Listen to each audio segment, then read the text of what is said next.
Today we'll talk about Yidden. Like I explained to you, the Baal Shem Tov's Shita, the Baal Shem Tov's Torah, which can be explained obviously in many, many different ways. But in one thought, the Baal Shem Tov's teachings were that instead of bringing the Eibishter into the world, you have to find that the Eibishter is already present in the world. And the most potent example of that is Yidden. The Baal Shem Tov taught, you don't make a Yid into a Yid, you discover the inner Yid. A Yid is from the inside. Moreover, the Baal Shem Tov made a revolution in Yiddishkeit. As I've told this to you many times, and you see this so much in the Rebbe's Sichos, and so much in the Rebbe's talks. And that revolution amounts to the idea that until the Baal Shem Tov, you were a Jew because you did Torah mitzvahs. After the Baal Shem Tov, you do Torah mitzvahs because you're a Jew. Now what's the difference between saying you're a Jew because you do Torah mitzvahs, or you do Torah mitzvahs because you're a Jew? The difference is very simple. If you're a Jew because you do Torah and mitzvahs, then your Jew can be measured. The more Torah mitzvahs you do, the more Jewish you are. If Chas v'Shalom you do no Torah and mitzvahs, mitvos bis to a Yid. The Baal Shem Tov said a Yid is a Yid. Period. That cannot change. If a Yid, because a Yid is a Yid, he wants to do the Ratzon Ha'elyon, he does Torah and mitzvahs. Like the famous Torah of Baal Shem Tov, which is Nayem Yem. Kiti Uat Meretz Chayfetz. The true preciousness, the true treasure, the true inner value of a Jew is immeasurable, is never going to be known. Or to say it in more catchy words, I think that the Baal Shem Tov shifted the center of gravity in Yiddishkeit away from Judaism to the Jew. In other words, until the Baal Shem Tov, what is Yiddishkeit, Torah, mitzvahs? After the Baal Shem Tov, what is Yiddishkeit, the Yid? And the Rebbe has a Sikha where the Rebbe says, when a Yid is born and he comes into this world, he's fulfilled his shlichus. If he learns Torah and does mitzvahs, that's already a bargain. That's already a Yid will sein in Elam Hazeh Shein Hazeh. The Baal Shem Tov sense of the presence of a Jew is unbelievable. And of course, we talked about this already once. The place where you saw this was in the Rachmana Liba Boy. Rachmana Liba is a Mameh Chazal. Right? But the Baal Shem Tov made it into a priority. Rachmana Liba Boy, it doesn't matter how much, it matters how emistic, you know? This was the Baal Shem Tov's adage, it's the Baal Shem Tov's approach, it's the Baal Shem Tov's sensitivity and sensibility. The most important thing is mit an emes. And the Baal Shem Tov used to say that sometimes the Poshet Yid, in the simplest of ways, is closer to the Eibishter than the biggest Gon, and the biggest Chassid, and the biggest Tzaddik, because I mean it's mit an emes. And this didn't preclude, in other words, as if Ish Poshet is greater than a Tzaddik. That wasn't the point. The point is that the most important thing in the Yid is the Neshama. The most important thing in the Yid is what is on the inside as opposed to what is on the outside. This is how it is. So I need to tell you stories that reveal this point, which is about the Teirkeit von a Yid, the preciousness of a Jew.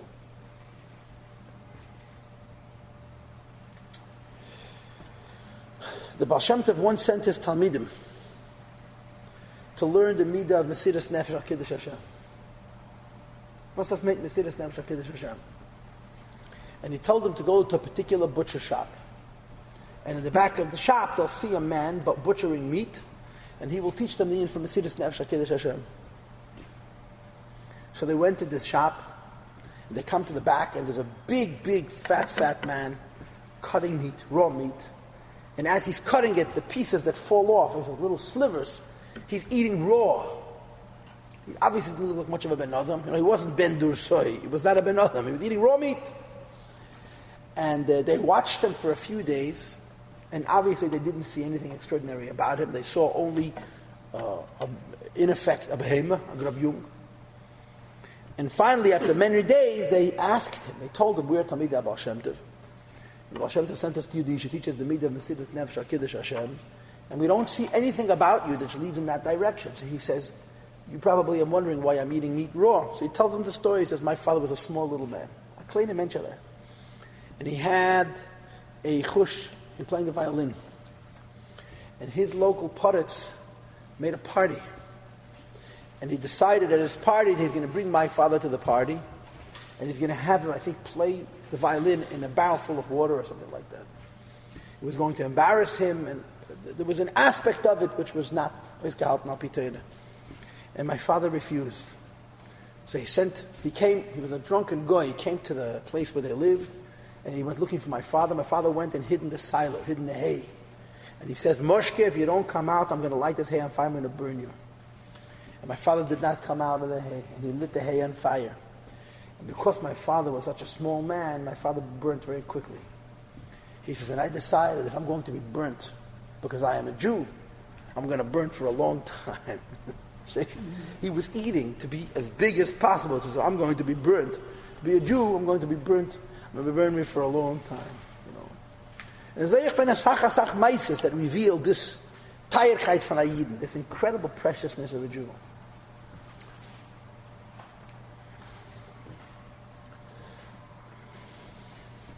I'll tell you a different kind of a maise. Also in light of the same, but it's a different kind of a maise, if you will. But it's an interesting story. That there was a chassid of the Alter Rebbe who had a son who was a genius, a prodigy, brilliant. Oh, you sing it smart, wunderbar. And this boy went to Cheder in a Chassidische shtetl, surrounded by Chassidische parents and Chassidische alts. And within a very, very short time, he outgrew his teachers and he outgrew the Rosh Yeshivas. He was by himself. And as he got older, he started to dabble in Chochmas Chitzonius, mathematics. And before Bar Mitzvah already, he had become so deeply involved in Chochmas Chitzonius that he left his home.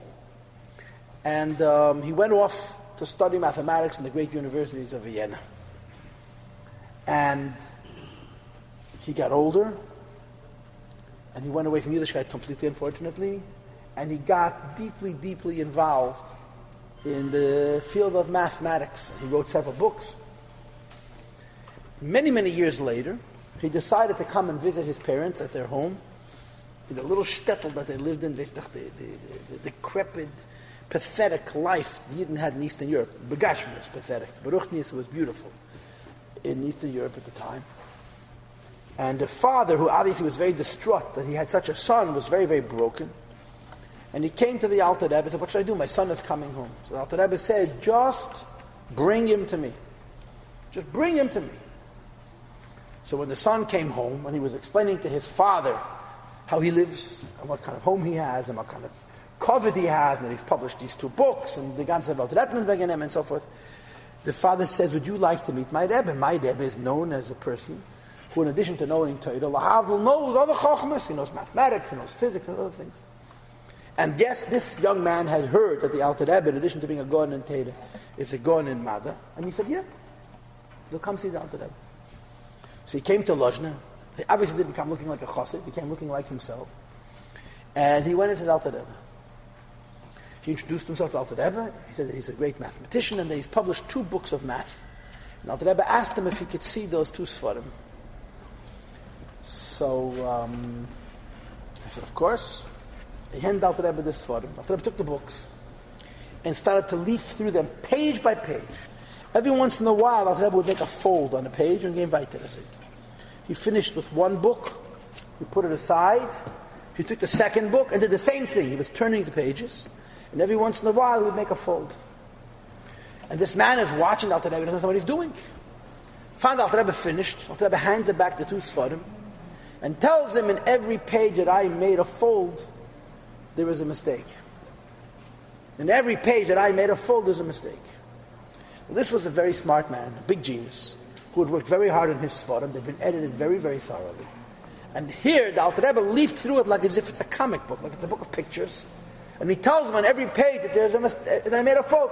So he walks out of the Alter Rebbe thinking that the Alter Rebbe is as big as a fool as his Chassidim. Well, yeah.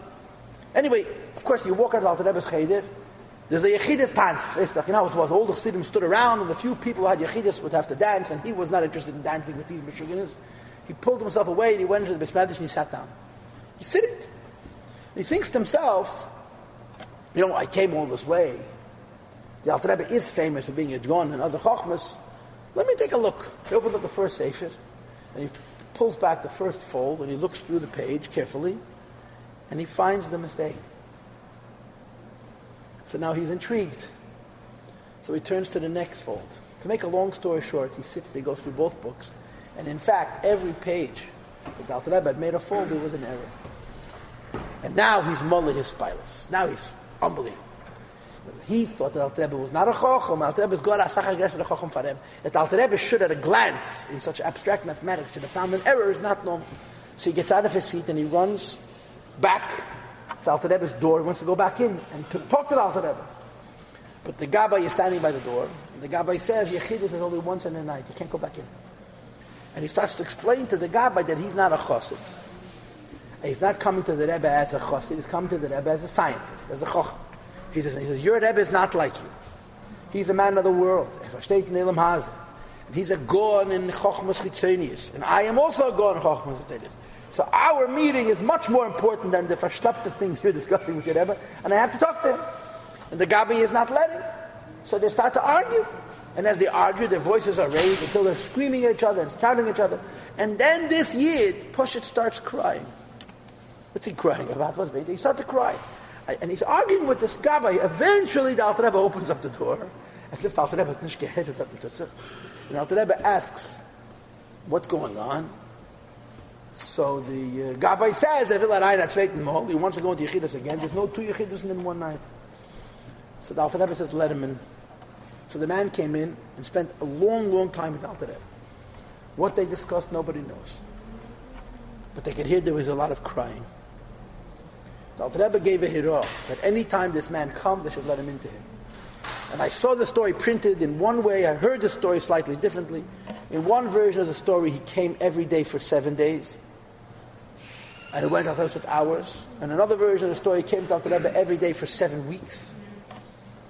And in the third version of the story, he came once every week for 7 weeks. And then he disappeared. And he was lost to the world. He lost to his family. He never went back to Vienna. He disappeared. The Middle Rebbe was very curious to know who is this person that the Rebbe gave so much personal attention to. So don't get your... So he went to the Alter Rebbe and said, who was this person that he gave such a kidduv? And the Alter Rebbe said to him as follows, this is the neshama of Rabbi Yossi ben Dodaya. Rabbi Yossi ben Dodaya, whose neshama is a big neshama that's lost in Imki Aklipis. He keeps coming back down into this world. And he's given every opportunity, born in a Yiddish home, in a frum community, zwischen Chassidim. Und wird verloren, verwandelt, verwalget, he keeps getting lost. And every Gilgal of Lothar Madai is the same story. That the Eibishter gives him every opportunity to be a Yid v'medaf, and he never gets lost. He says this was his last Gilgal. And Alter Rebbe said, I had Mesiras Nefesh to bring him to me. And he spelled it out. I had Mesiras Nefesh that he should agree to come to me. Then I had Mesiras Nefesh that he should even look in the books that I had folded. Then I had Mesiras Nefesh to be aided by him, I hit a tshuva, he should want to speak to me again. And apparently the Alter Rebbe was machzer this yid to tshuva. Nobody knows the end of the story. But this is another example of how the Alter Rebbe looked at a yid. He didn't look at the outside of a yid, he looked at the inside of a yid, of the neshama. And the Alter Rebbe argued, the Baal Shem Tov argued that the neshama of a yid is something which is so unbelievably precious. And like I said to you before, there's so many stories that reveal the Teierkeit von Hayidin. In Zevin's Meises, Sipurei Chasidim, there's an interesting little story. It's a Meiseleh, but it reveals the same. That there was a Yid. So the story goes like this. The Heilige Ruzhner traveled a lot. The Ruzhner Rebbe traveled a lot. And in one of his travels, he came to a city, and he visited the Beis HaChaim, he visited the cemetery. And had these very, very old cemeteries, hundreds of years old graves. And he was walking through the cemetery, and he comes across a very funny grave. On the grave it's written, Poi Nitman Yosef Haganav HaKodesh. Here lies Yosef, the holy thief. So the Rebbe asked, Wer Derid? So he took out the pinkest of the Chaver Kadisha, the ledger, the book. And he told the story of Kitzad. Yosef was a Ganav, who lived in town, who if anything was left around, or if it wasn't left around, it would disappear. And that he got wind that the church had a bell tower, a tall, tall tower. And in the tower they were going to keep artifacts. They were very, very expensive. They were being transferred from one important church to another important church. And we spent one night in the town. So we got together his chevra and they decided to steal it. So he climbed into the bell tower and his friends were waiting below. And the alarm was sounded. They all ran away and they caught him red-handed with a bag full of treasure. They asked him, what is he doing? He says, I came to pray to the gods. He says, how come you have the gods in the bag? I figured maybe the gods might should borrow them. Anyway, they put him in jail, they're going to execute him. The Nachab was like, you can't just execute a Jew. So they sent in the Galach. And the Galach told him that if he'll convert to Christianity, he'll spare him. And he wouldn't. He says, I may be a thief, but I'm going to die a Jew. The end of the story was, they burnt this man alive. They had all the Jews come. And they didn't stop burning him alive. They burned him one limb at a time. First one leg. And they pulled him out of the tar, the hot burning tar, and said to him, no, you can still do tshuva, become a Christian, save your life. He says, maybe a thief, but I'm not becoming a goy. And they burnt him limb from limb. So when they took his remains and they buried him, they put on his tzion, this is, so to speak, this is a very, very important part of the Baal Shem Tov's revolution. You look at a Yid, you have to see the pnimius of the Yid. The Baal Shem Tov found a way of loving the worst and the lowest and most corrupt Jew. The Baal Shem Tov found an ability within himself to see the good in every Jew. There was nothing to talk about. This is Baal Shem Tov's koyach, the Baal Shem Tov's revolution, the tayerkeit von Ayidin. There's nothing in the world more precious than a Jew. And then the Rebbe has a sicha, where the Rebbe says that there's three madregas in Avos Yisrael. The Baal Shem Tov says, Avos Yisrael means you have to love a Jew you never met. The Mezritcher Maggid says you have to love a Rosh Gomer like a Tzaddik Gomer. By the Lashon is Herst Melech, but the Maggid is given a Seder, the Talmidim being Meshamshim. They took turns being his Meshamshim, his Meshorsim. And the Meshorsim, so the Maggid was around them 24 hours a day, he never left them. So once the Rebbe Melech Melech was the Meshamshim of the Mezritcher Maggid. And the Maggid tells him once in the middle of the night, Herst Melech was Mezoktem, Mesifta Derikiyah. You hear Melech what they're saying, Mesifta Derikiyah. As Abbas is verhaft alecha kamecha meint, and with that flip up my Rosh Gomer, punkt via Tzaddik Gomer. You have to love a perfect Rosh like a complete Tzaddik. And the Alter Rebbe in Tanya writes, Ovechad lekolana. What does that mean? Not only are you supposed to love a Rosh like a Tzaddik, there's no difference between Tzaddik and the Rosh. By a Yidin than Allah Shavah B'Shavah. This was how the Baal Shem Tov revealed the union of Avos Yisrael, the Tayerkeit von Yidin.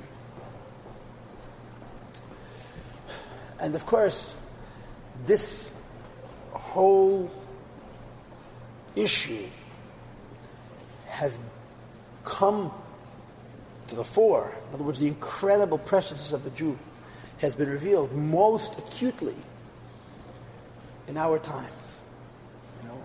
I already told you this story, right? The story about the Fifth Lichtel I told you, with the Rebbe, where the Satmar Yid was complaining to the Rebbe, how come the Lubavitch is Makar of the Freie? So the Rebbe said to him, I told you the story, right? The Rebbe said to him, if your neighbor, the Kanoi's child, was going off the Yiddish way, would he say that you're not allowed to have to do with Rishoyim? Or would he say, Mibsorcha al Tesalim, you shouldn't neglect any Jew? Of course he would say Mibsorcha al Tesalim. Bam Rebbe dem schwer is jeder Yid gewinnt Mibsorcha. That's it. But the Friedrich Rebbe, every Jew was his own flesh and blood, his own family, right? So I'm going to tell you an interesting story, and I'll finish with this. I don't know, 2 or 3 years ago, very recently, Shlomo Riskin, who was a very colorful rabbi with a long history and a lot of critics. Shlomo Riskin made the Lincoln Square Synagogue, and then he opened up a community itself called Efrat.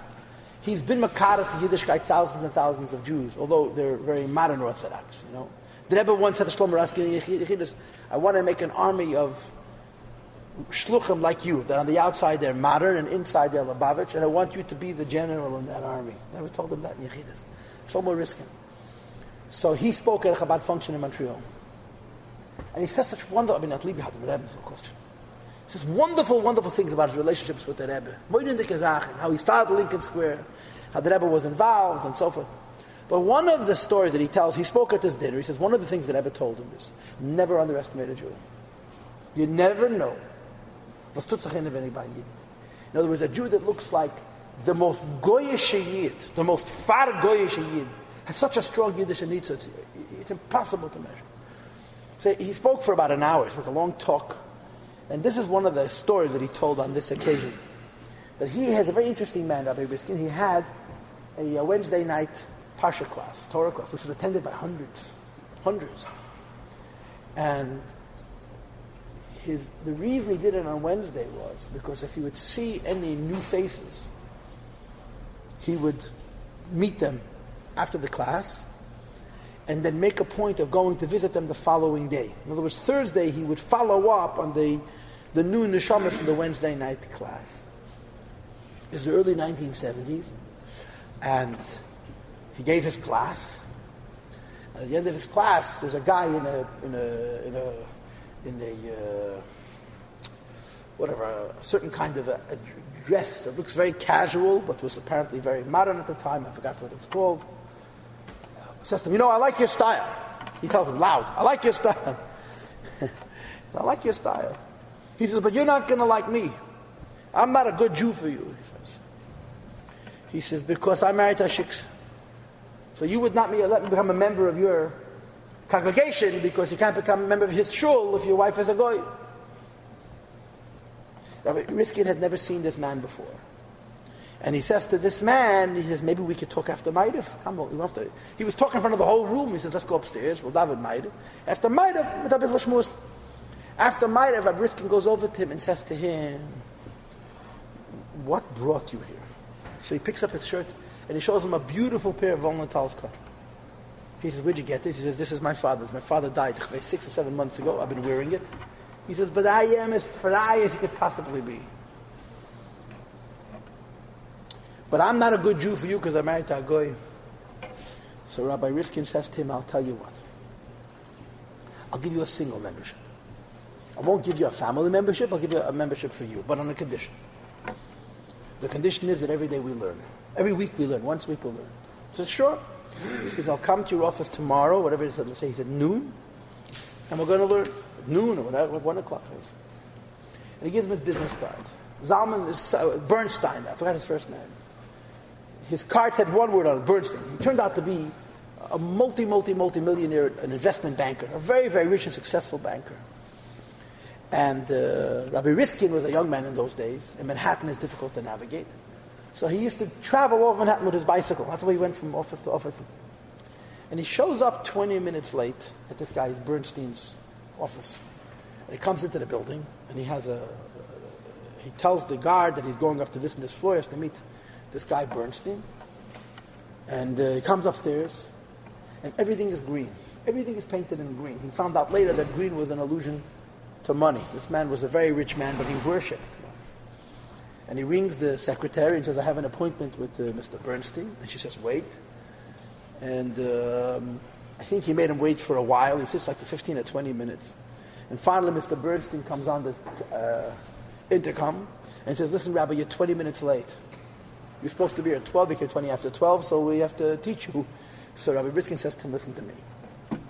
I don't mind being humiliated, but I don't have time to waste. If this is what you want to do to me, I'm just going to go. So he lets him in, and they sit down to learn. And they're learning, and Briskin has a whole program how he learns with new Baalei Tshuva, what he learns with them first. Gracious. He thought through how do you bring a Yid to Yiddishkeit in an orderly fashion. And the Ravayla, this guy is sitting and smoking a cigar. And he throws him a lunch. He orders him a kosher lunch from some takeout place. And he's eating a ham sandwich as they're learning Teiras Hashem. And it smells. Ham and cheese, it smells. And he's so uncomfortable. And the guy is cursing like a cesspool. He says, Rabbi, you look uncomfortable. He says, well, the guy's like, I'm uncomfortable. What was Rabbi Riskin, Shlomo Riskin. He says, why are you uncomfortable? He says, because we're learning Torah. He's sitting here eating a ham sandwich in my face and cursing like a drunken sailor. He says, okay, I won't curse anymore. And he says, every time I'm going to curse, I'm going to give up $100 or $150 to tzedakah, to an organization. So Mr. Burns, I'll give it to your organization. No, we've got to give it to a neutral party. They agreed that they would give it to Rabbi Hecht NCFGE. The first week he got a check for $1,800. Hecht sent a message, please keep cursing. The first week alone, for every curse he paid, $100 and something. Anyway, they learned and developed a relationship. And he started to get involved with him. And he was a very spontaneous person, a very unpredictable kind of a man who did things very impulsively. And one day he calls up Rabbi Riskin. There's a lot of pratim to the story, but one day he calls up Rabbi Riskin. And he says, every time Rabbi Riskin would start to question, why is he wasting time with this guy? I mean, this man is like, forget about it. He would remember the words of the Rebbe. You can never underestimate the value of a Jew. One day he calls up Rabbi Riskin. He says, Rabbi Riskin, I want to be buried in Israel. And I want you to go and find me a plot in Har HaZeisim.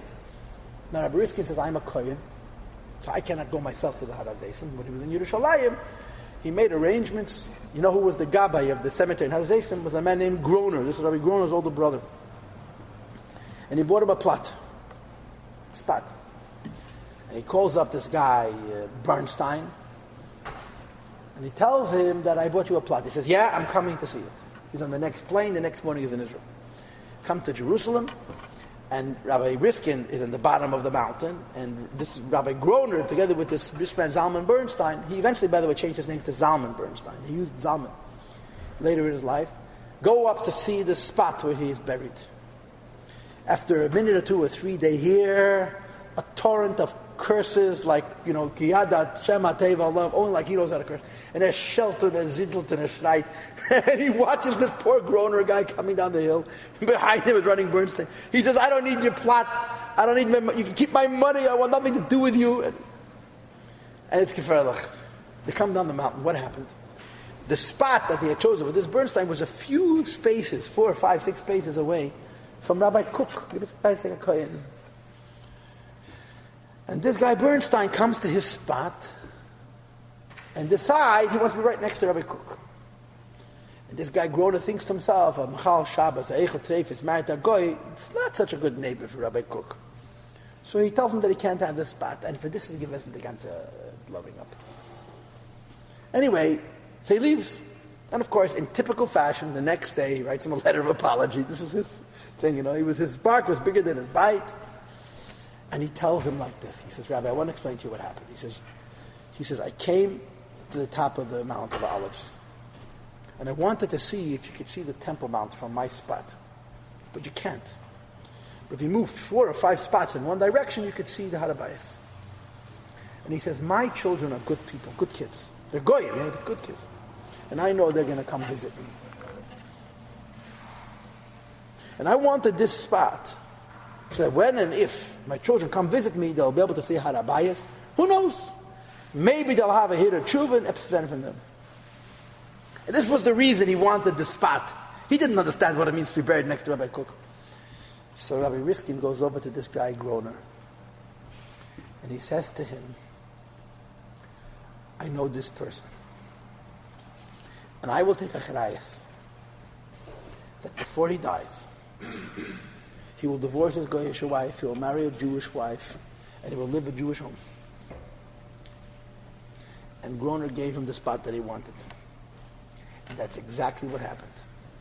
He divorced his shiksa, he married a Jewish wife, he had Jewish children. And apparently somebody told me that they remember the kids learning, I don't know where these children are today.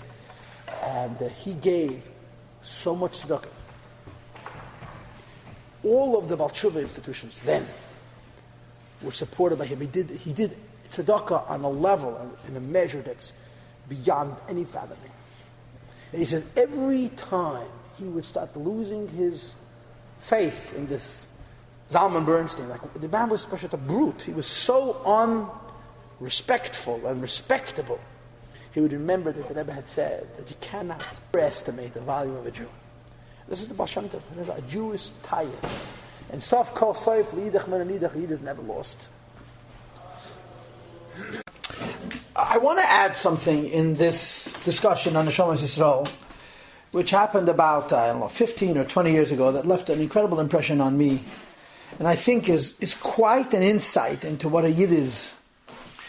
This was during the time that the Soviet Union was collapsing, and they used to have radio programs that had one representative from America, a man by the name of Phil Donahue, and one representative of the Soviet Union still, whose name was Vladimir Posner. Now, Posner is clearly a Jewish name. It's been brought to my attention that maybe only his father was a Jew, but he certainly identified as a Jew. Vladimir Posner had a perfect English. He was born in America, and his family immigrated to the golden Medina of the Soviet Union, thinking that it was some kind of a utopia.